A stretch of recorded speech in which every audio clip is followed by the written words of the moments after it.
on our series of My Pledge to Nigeria. And Ife Oyebule, media consultant, is my guest for the morning. Good morning to you. Good morning. Thank you for having me. Thank you so much for joining us. How are you doing? I'm very well, thank you. Yes, since you're in the media world, I think I'd like to start off with one of the most pressing needs right now, or one of the pressing discussions going around media organization is with regards to social media bill, which is I'd really like to get what's your perspective to social media in general, and from there to the fact that there is a conversation around regulation. There are bills to put a restriction on social media. So when you talk about my perspective to social media as it is, I'll just say that it's been a wonderful thing. That's the truth. Social media has actually opened the way for a lot of persons, especially the young people. Now you have a lot of young persons who understand how social media can get to move them forward in everything it is that they do. Take a look at what happened during the NSAS protest. The young people, the youth, were able to carry their messages across. Yes, I agree that there are a lot of demerits when you talk about social media, but I'll tell you that the good things that social media is actually doing is what we should really focus on. Okay, that is one angle to it. Now, if we look at the country as we speak, there have been conversations with the regulation of the social media. What do you agree? Are you for the opinion that we need to create some form of regulation? I think it's just laughable to say that you want to sit in Abuja or wherever it is that you are, and you want to regulate the social media. How are you going to do that? Okay. You want to regulate the social media in a country where you have not even provided the basic amenities of life for the people. I think the government should be truly ashamed of what it is that it is saying. I don't even want to go through all of what happened yesterday with the issues having to do with the shootings in Lekki and all of that. Thank God for social media. People were able to follow live what it was that was happening right there. Now you wake up and say you want to regulate the social media. Have you looked at the average Nigerian who provides his own water, he provides his own power, he tars his own roads? In fact, the basic things that government should actually provide for you, you cannot get from government. You do all these things for yourself. You buy a smartphone yourself, you have your data yourself, and you do what you do with it. The government is waking up one morning to say they want to regulate. How do you regulate social media in a place where you're even stifling the people who actually work for government-owned establishment? That's talking about government media. Everything that comes out of there is tailored to fall in line with what it is that the government is doing. Wants the people to hear or wants the people to know. Now, how do people get to know the real story? There's something called community or even citizen journalism as it is. I'm surprised that in this part of the world, you try to stifle that. And people go for courses now to train them about how to do citizen journalism. You're walking along the road. Something goes wrong. You have a phone with you. All you need to do is to understand the basic tenets, the basic things that you need to know when you're reporting a story. And you get that by trainings online. Yes, I agree there to the fact that government are just woken up one day to say the same social media that they rode on its back to get to government or to get to office. They want to regulate it. I just think it's something that is coming. It's brought in bed already. It's never going to work. If you are anti-social media regulation, then what form of let me not use the word regulation now, but in understanding the fact that we play a larger chunk or as individuals in the distribution of fake news and misappropriation or misinformation to people, what do we need to do to ourselves if you are against the regulation of social media? What then do we do to ourselves to ensure that we are also putting the right content out there? Well, I've already said to you that self-censorship is key. And people need to understand also that you don't share everything that you see. It's not everything you see that you share.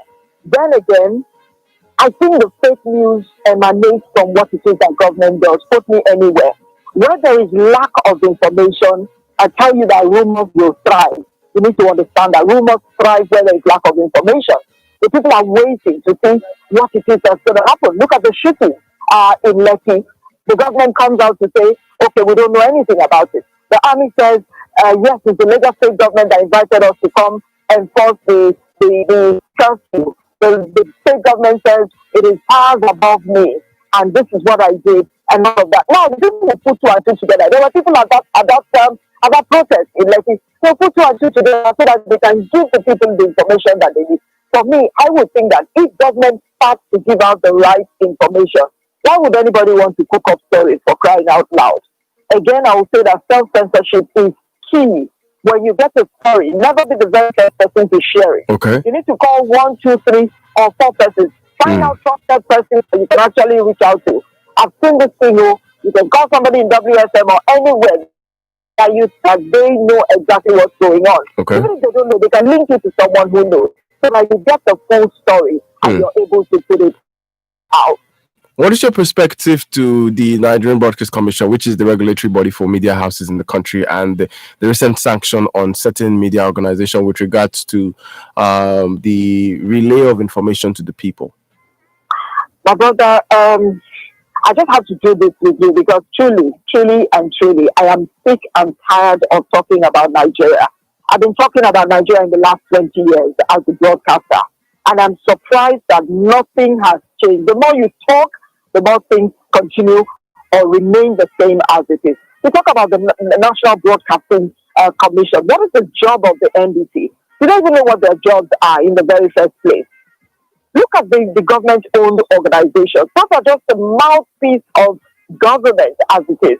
I can count the number of states that don't even use the government-owned radio and television stations. Everyone tilts towards the private stations so that they are able to actually reach out to the people. What does that tell you? If people are not on the TVCs of this world, the channels of this world, and maybe one or two other, the STVs of this world, they would rather just push it out on social media. Why? Because nobody is listening to the government-owned stations or watching the government-owned television stations. I think government should go back, sit down with this NBC, and see how they can get to redo or rework what it is that they're doing. Now, let me come to the NBC. You keep slamming people and saying, people are saying this and people are saying that. Very recently, I read a report about a 73-year-old man who's been held in Abuja for writing stuff against the president. Who does that, for crying out loud?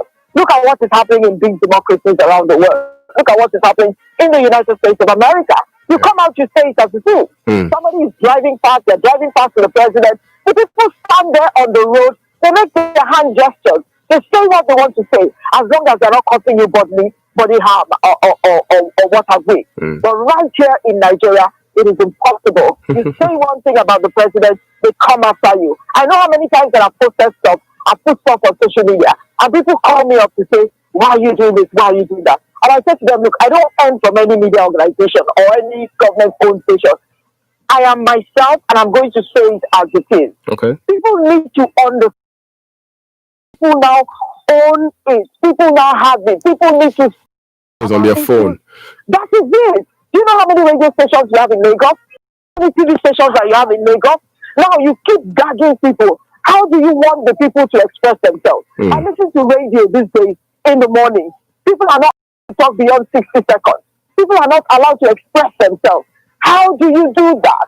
You don't want to have the people that are down there, you have oppressed them, they can't express themselves. I'm sick and tired. That is the truth. Someday I'm going to wake up and walk away from talking about Nigeria because it just doesn't make sense. The NBC needs to wake up. Yes, there are things that you should not do. Okay. I did not agree at the time that newspapers published the President Muhammadu Buhari nobody should vote for him because he was going to die any minute. It was the governor that actually propelled or, put out that information. And I felt it was very wrong. Nobody has an idea when anybody is going to die. Those are the kind of things that the NBC needs to look out for. Yeah. If it's the radio or TV stations that are putting out these things. Okay. But not someone who comes out to say, look, the president gave us 1, 2, 3, 4, 5, 6, 7, 8, 9, 10 things that he was going to do. If he hasn't done it, let's to go seek medical care outside Nigeria. Does it make any sense? This is a giant of Africa. That is this true. This is a country that is blessed with milk and honey, flowing with milk and honey. Why would the president go out to get it? Why people that look? Let me for him to go do a surgery in India, for crying out loud. He was very ill. I know how much it cost me, with the family right there in the hospital where he was. But the president has everything for him. This is a man who has had everything done for him. He has never, ever done anything by himself. Nigeria has taken care of him and his family. Now, how do you want some people to live? I still have a voice. There are people who cannot talk. There are people who have gone to bed hungry. There are people who have not woken up because they died of hunger. What are we talking about? I get so emotional when I talk about Nigeria. And I'm thinking that NBC needs to get back to the table and go and redesign what it is that they want to do. Because you can't go about clamping down on stations because they are talking about the president. The president is just one man. This is a country of 200 million Nigerians.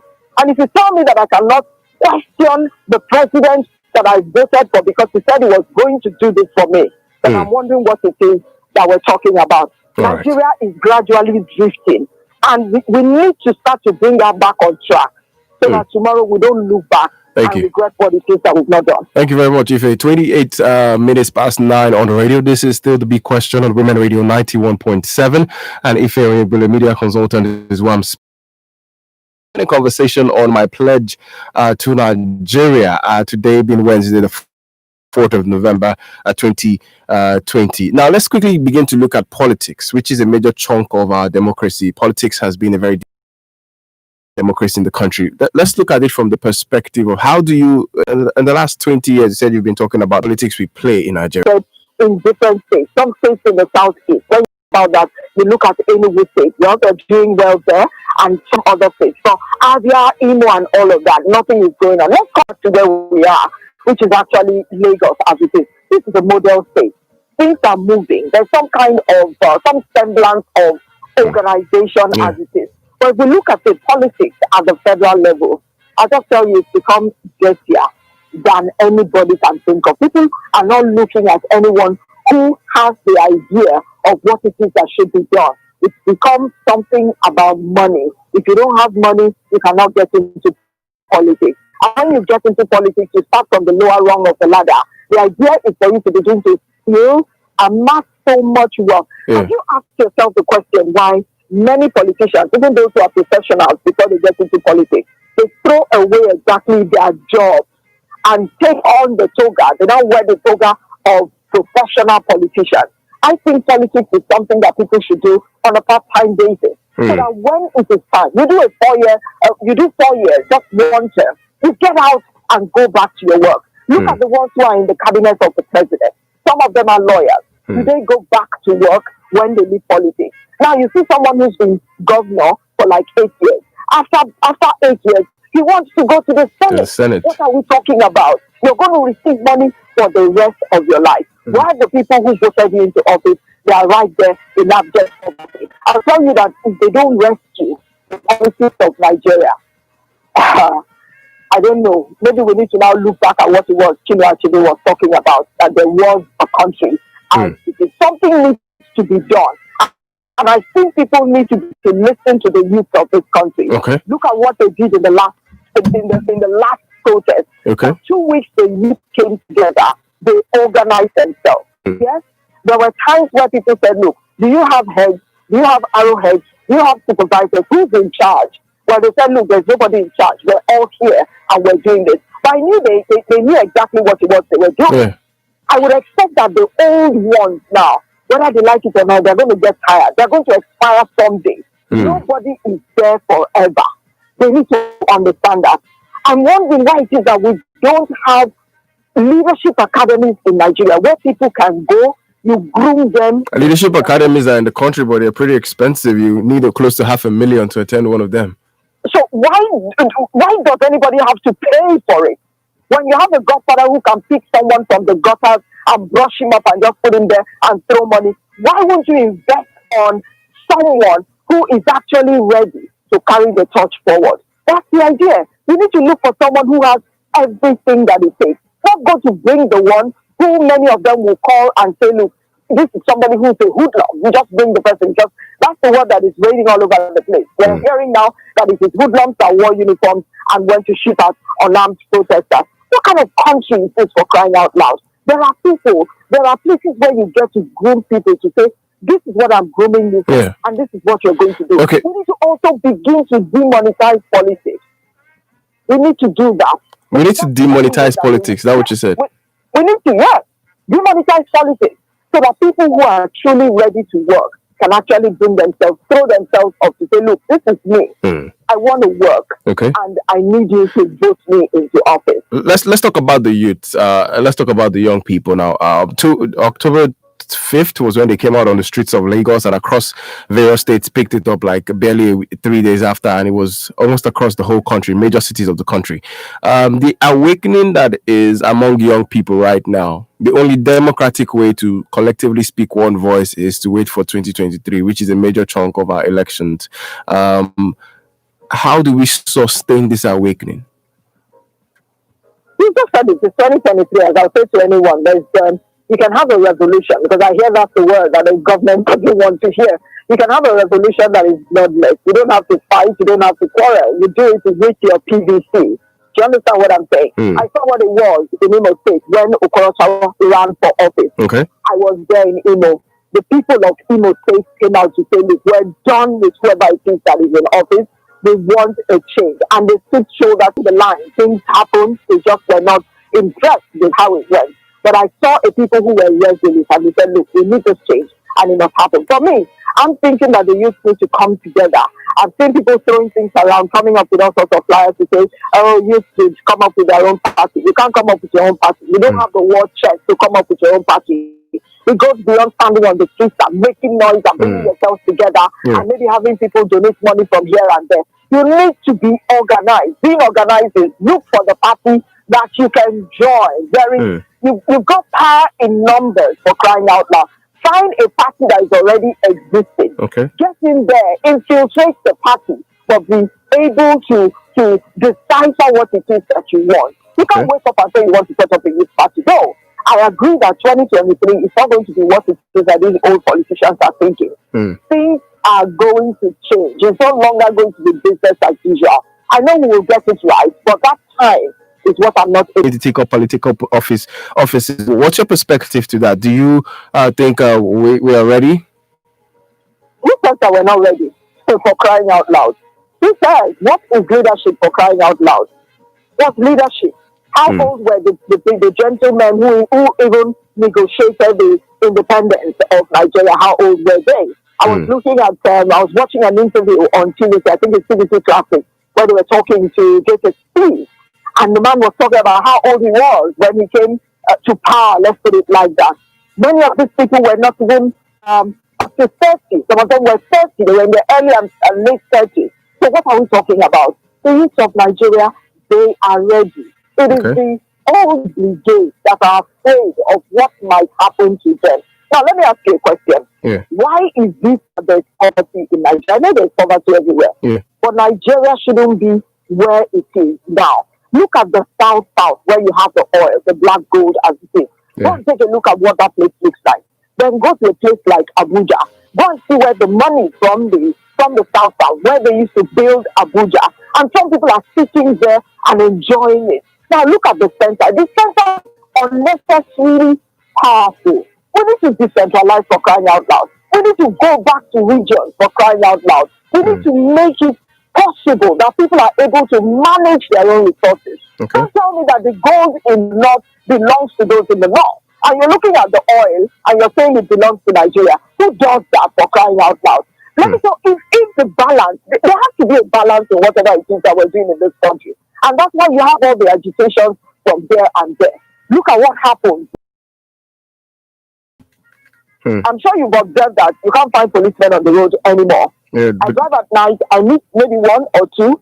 The way they talk to you now, they're so cautious and all of that. You cannot hold the people down for too long. Because when they rise, there is bound to be confusion as it is. And I know that the government understands that 2023 is not going to be a walkover like it was for them. Now, people are asking questions. When you come to ask or speak for votes, people need to ask you questions. What are you going to do? To write it down. If you don't do those things, we will call you. We vote you out. That's exactly what it should be. Yes, that's exactly what it should be. 22 minutes to 10. I'd like to take a few calls right now. 07000 917 917. 07000 917 917. To be part of the conversation here this morning, Ife Onyebule, media consultant, is who I'm speaking with on the radio this morning with regards to my pledge to Nigeria. We're taking time to really analyze some of the very critical situations that we have found ourselves in the country. Let's take this call. Hello, good morning. Good morning. Yes, good morning. What's your friend? Yes, what's your name? Anthony. This is Daniel. What's your name and where are you calling from? Daniel. All right, this is Mr. Maxwell calling very close to you here. Thank you. Make your contribution. All right. The fellow online with you commenting, is that issue Onyebuna? Yes.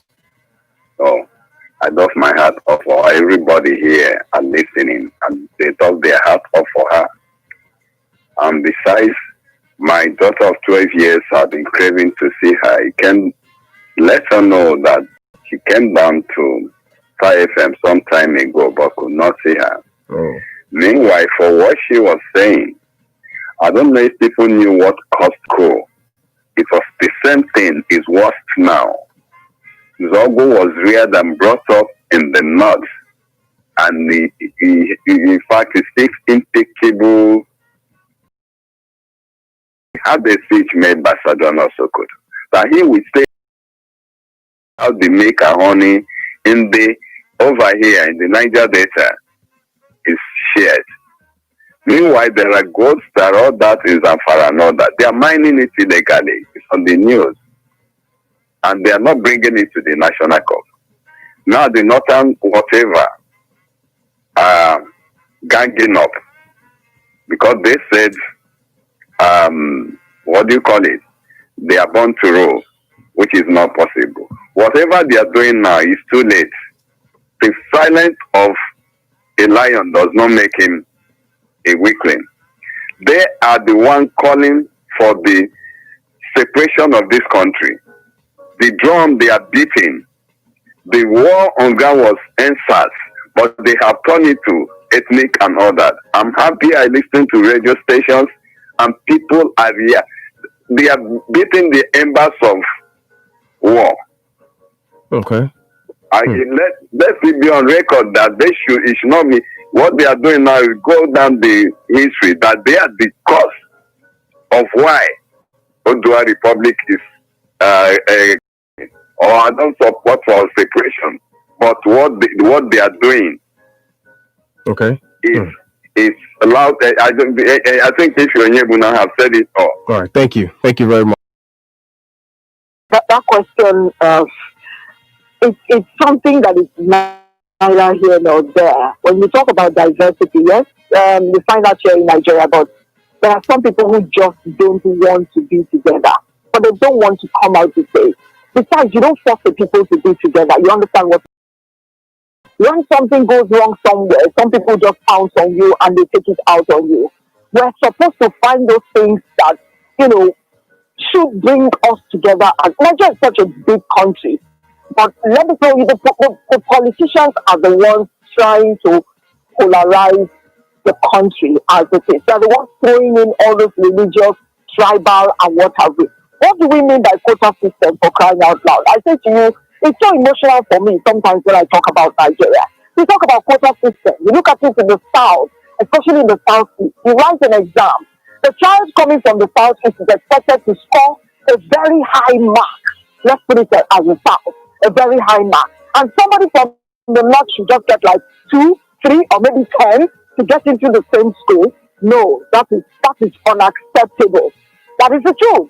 Recently, while I was in Owerri, I had the rector of the Nekede Polytechnic who was on my show talking about education, and he said to me that they had a meeting somewhere where some people from some part of the country were saying, look, since it's NCE, let them reduce the marks and bring it down to maybe less than 100. And the man says, are you kidding me? You don't do that just because you want some particular persons to get into school. We need to stop lowering our standards. That's the truth. Okay. And that's why you find that you have politicians who cannot stand on the world stage and talk. When you talk now, The NBC might just come after you if I just say a few things. Let's look at it. You have our president, President Muhammadu Buhari, is going to stand where you have the French president, Emmanuel Macron, where you have the man from Russia, Vladimir Putin, where you have a Donald Trump, where you have an Angela Merkel, where you have so many others. Look at the Jacinda Ardern of New Zealand. You have these people on the stage. Now, you have a picture of what it is that's going to happen. Is he able to stand on the level and the kind of discussion that this man does to become the president of this country? There must be a standard. Don't tell me you just have to be primary six or you just have to go to secondary school. No, we need to stop lowering our standards. Integrity is not intelligence. So that people are going to work so hard. They work very smart so that they can get up to that level and ask for that position. That is it for me. And I think that's what we need to begin to do. Okay. Even this issue of local government. You can't tell me that you want to run for a local government chairman. You come out because you're a graduate. Somebody says to you, no, leave that work. It's not for people, polished or touch people like you. It doesn't have to be. We need to begin to carry the people along. Okay. People need to have their voices heard. Who do you want to lead you? Let the people point out who they want to lead them. Okay. It doesn't have to be by one godfather who has money to throw around. Then again, we keep talking about the politicians. Let me look at us as the people. Yes. As long as you keep collecting 4,000, 5,000 naira, 1 kg bag of rice, groundnut oil, sugar, salt, price will continue to go round in circles.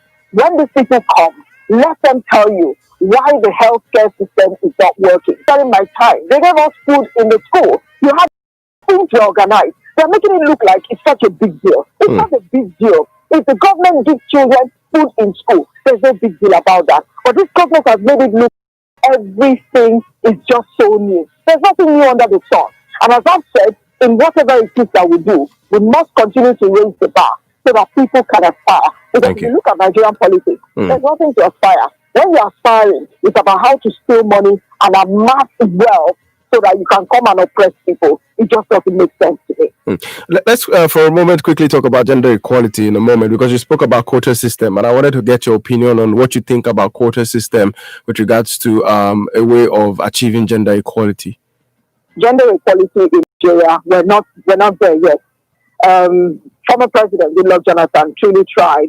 He had quite a number of very intelligent women. Mark my words, quote me anywhere. He had a crop of intelligent women. Word. Of course, the former president also, Olusegun Obasanjo, picked out very intelligent women who stood out and they did well. Some will come to say to me, I know somebody at home now will say, what happened to Daisy Annie? You point at the Daisy Annie, Alison Madueke. If you point at her as one, there are 20 men who have done 10 times what it is that she did.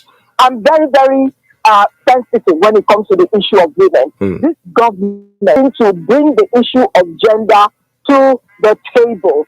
Women need to, and I say to women, you don't wait for them to give you anything. The man will never give you anything. You've got to do things and fight for it and pick what it is that you want. Women need to come up. There are very intelligent women. There are learned women in Nigeria. There are women who can aspire. But someone will say to me, if they have their meetings at night, yes, well, if you want to run for office in a place like Nigeria, you need to learn to start crawling at night. You become a night crawler like them. Do the things that they do. But don't go swearing the oath and going all over the place and doing all the voodoo things that they do. But you need to understand that women need to get their rightful places. I don't want to say be given because nobody gives you anything. Nobody gives you election. Some will say, what happened to Mama Sarah Jubril? I don't know what happened at that time. And I'm ashamed that the women who were also going to vote at that time looked away. The women are always going to support the men. And I wonder why that is. When you have a woman that you can throw your weight around, not too many people understand that the women have the numbers here in Nigeria. I don't know if they think about that. But we have been so conditioned that you must always tilt to the man so that when the man comes to the office, he gives you an appointment. You need to start looking away from appointments. Look for elective positions. Get out there. Go and try yourself. Let me use the local palace. Go try yourself there. Let people know that this is what it is that you can do. Start from somewhere. You fail today, fail tomorrow, fail the next day. they will see how consistent that you are, True. and they must see a reason that they got to do for you. True. I really appreciate all that you have said this morning, and it's important that that you have said the things that you have said this morning in a way to like stir up the spirit of a couple of people this morning to begin to see the need to be very patriotic about the country. But if we begin to look at some other issues with young people right now, which might